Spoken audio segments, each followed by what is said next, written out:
Mother सुहाग online classes में आप सभी का स्वागत है। जैसा कि आप लोगों को ज्योग्राफी में पार्ट 5 खनिज तथा ऊर्जा संसाधन के विषय में अध्ययन करा रहे थे। अभी तक जो भी हम आपको अध्ययन कराए हैं वो खनिज से संबंधित था। किससे संबंधित था?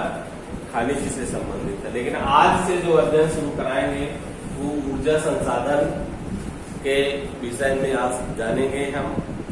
तो आज हम ऊर्जा संसाधन का अध्ययन करेंगे, जिसे बुक में आप सभी देखेंगे। ऊर्जा सभी क्रियाकलापों के लिए आवश्यक है। ऊर्जा जो भी है वो हम जो भी क्रियाकलाप कर रहे हैं सबके लिए हमें एनर्जी की आवश्यकता पड़ती है। एनर्जी के बगैर हम बिल्कुल बेकार हैं। ठीक है। खाना पकाने से रोशनी व ताप के लिए, गाड़ियों में संचालन तथा उद्योगों में मशीनों के संचालन में ऊर्जा की आवश्यकता होती है। हम जो भी कार्य करते हैं या मान लीजिए हमारा ही शरीर जो कार्य करता है इसमें भी ऊर्जा की जरूरत है। अगर ऊर्जा नहीं होगी तो हम कोई भी कार्य नहीं कर सकते। हमें ऊर्जा कैसे मिलती है? भोजन के माध्यम से मिलती है। उसी तरीके जो गाड़ी है, मशीनें हैं, जो भी संसाधन है वो किसी न किसी ऊर्जा के माध्यम से ही चलायमान है। ऊर्जा का उत्पादन ईंधन खनिजों जैसे कोयला, पेट्रोलियम, प्राकृतिक गैस, यूरेनियम तथा विद्युत से किया जाता है। कोयला बहुत ही महत्वपूर्ण ऊर्जा का संसाधन है। इसे औद्योगिक या औद्योगिक की जननी कहा जाता है। कोयला को उद्योगों की जननी कहा जाता है। ऊर्जा संसाधन को परंपरागत और गैर परंपरागत साधनों में वर्गीकृत किया गया है। ये ऊर्जा के हैं, इसके दो पार्ट किए गए हैं। एक भाग आपका परंपरागत,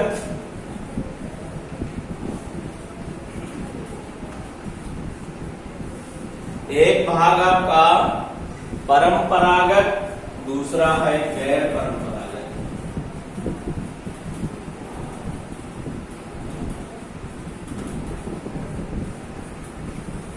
ऊर्जा के कितने भाग हैं? दो। कौन कौन से? परंपरागत और गैर परंपरागत। परंपरागत साधनों में जैसे लकड़ी, इसके अंतर्गत कौन कौन सी चीजें आते हैं? जैसे लकड़ी, उपले, उपले मीन्स जानते हो? जो गोबर से बनाए जाते हैं कंडे जिनको कहते हैं, उन्हें उपले भी कहते हैं। पेट्रोलियम, प्राकृतिक गैस, इसी में आपका पेट्रोलियम, प्राकृतिक गैस,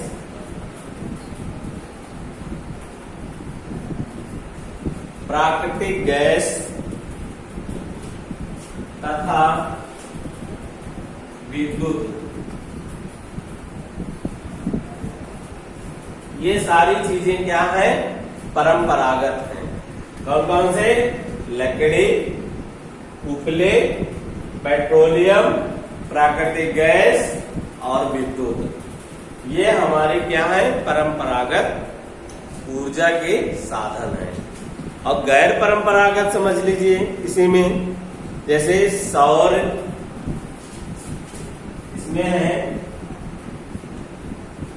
सौर का मतलब होता है जो सौर ऊर्जा हमसे किससे प्राप्त होती है? सूरज से प्राप्त होती है। सूर्य से यानी सन से हमको कौन सी एनर्जी मिलती है? यही सौर एनर्जी मिलती है। इसी में है आपके जैसे पवन, पवन ऊर्जा और ज्वारीय ऊर्जा, ज्वारीय, भूतापी,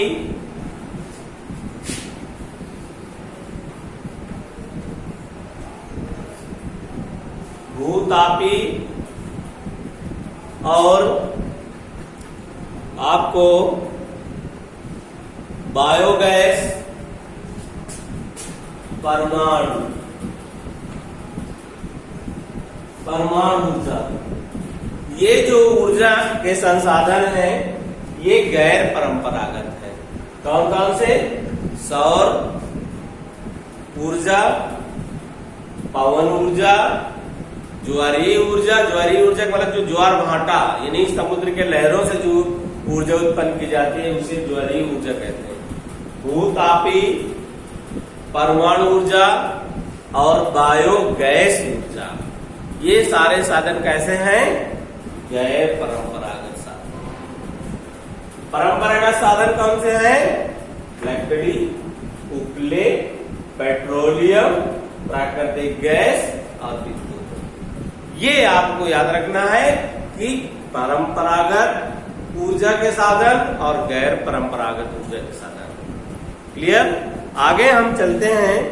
एक अनुमान के अनुसार ग्रामीण घरों में आवश्यक ऊर्जा का 70% से अधिक इन दो साधनों से प्राप्त होता है, लेकिन अब घटते वन क्षेत्र के कारण इनका उपयोग करते रहना कठिन हो जा रहा है।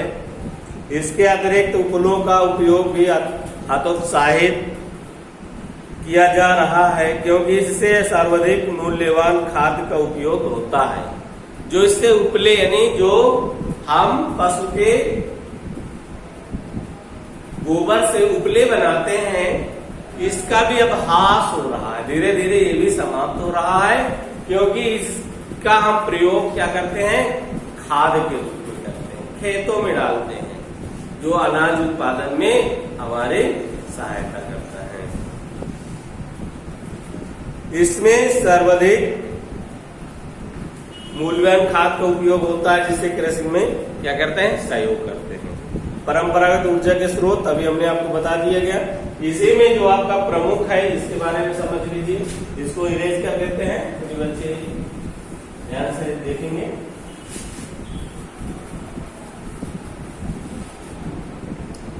अब इसमें है आपका प्रमुख कोयला, जिसे उद्योगों की जननी कहा जाता है। इसको कोयला को भारत में कोयला बहुतायत में पाए जाने वाला जीवाश्म ईंधन है।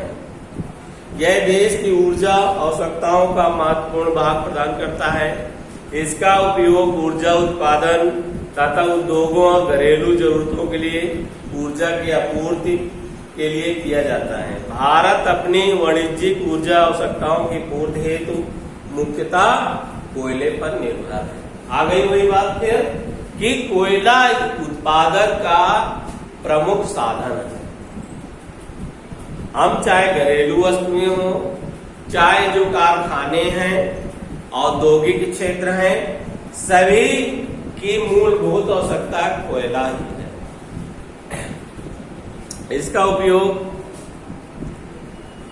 आगे, जैसा कि आप पहले ही जानते हैं कि कोयले का निर्माण पादप पदार्थों के लाखों वर्षों तक इस संपीड़न में हुआ है। इसलिए संपीड़न की मात्रा, गहराई और दबने के समय के आधार पर कोयला अनेक रूपों में पाया जाता है।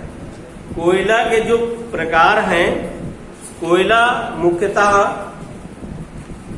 5 प्रकार से पाया जाता है और सबसे जो उच्च कोटि का कोयला होता है एंथ्रासाइट, जिसकी मात्रा हमारे देश में कम पाई जाती है। भारत में जम्मू कश्मीर और हिमाचल प्रदेश ऐसे जो 2 राज्य हैं जहां एंथ्रासाइट नामक कोयला पाया जाता है, जो सबसे अच्छा कोयला माना जाता है। इसकी कार्बनिक मात्रा जो होती है 80 से 95 सेंटीमीटर, और एंथ्रासाइट कोयले की जो मात्रा होती है वो 80 से 95% कार्बन इसमें पाया जाता है। कोयला में जिसमें सबसे अधिक कार्बन पाया जाता है उसे ही सबसे अच्छा कोयला माना जाता है। तो इसमें हम देखेंगे दलदलों में क्षय होते पादपों से कीट उत्पन्न होता है, जिससे कम कार्बन नमी के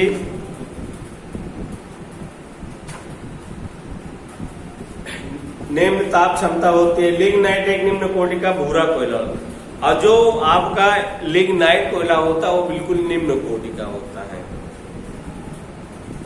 इसका प्रमुख भंडारण कहाँ होता है? तमिलनाडु में नवेली में मिलते हैं और विद्युत उत्पादन में प्रयोग किए जाते हैं। गहराई में दबे तथा अधिक तापमान से प्रभावित कोयलों को बिटुमिनस कोयला का नाम दिया जाता है। बिटुमिनस कोयला सबसे अच्छा कोयला एंथ्रासाइट कोयला, और जो सबसे निम्न कोटि का कोयला होता है उसे ही बिटुमिनस कोयला कहते हैं। ये किन क्षेत्रों में मिलता है? आपको अभी बताया हमने, तमिलनाडु के क्षेत्रों में मिलता है। धातु शोधक में उच्च श्रेणी के बिटुमिनस कोयले का प्रयोग किया जाता है, जिसका लोहे के प्रगलन में विशेष महत्व है। एंथ्रासाइट सर्वोत्तम गुण वाला कठोर कोयला है। आपको बताया सबसे अच्छा कोयला एंथ्रासाइट और निम्न कोटि का कोयला बिटुमिनस, ये प्रमुख हैं। कल हम आपको इसी के थोड़ा सा आगे होते हुए कल पेट्रोलियम और प्राकृतिक गैसों के विषय में अध्ययन कराएंगे। जो सभी बच्चे इस पाठ को अच्छे से रीडिंग करेंगे और अर्धवार्षिक परीक्षा में जो भी आपका सिलेबस दिया गया है उसके अकॉर्डिंग सभी बच्चे तैयार करेंगे और अपने अर्धवार्षिक परीक्षा की कॉपियां समय से प्राप्त कर लें, जिससे किसी बच्चे को एग्जाम में कोई समस्या न होने पाए। धन्यवाद।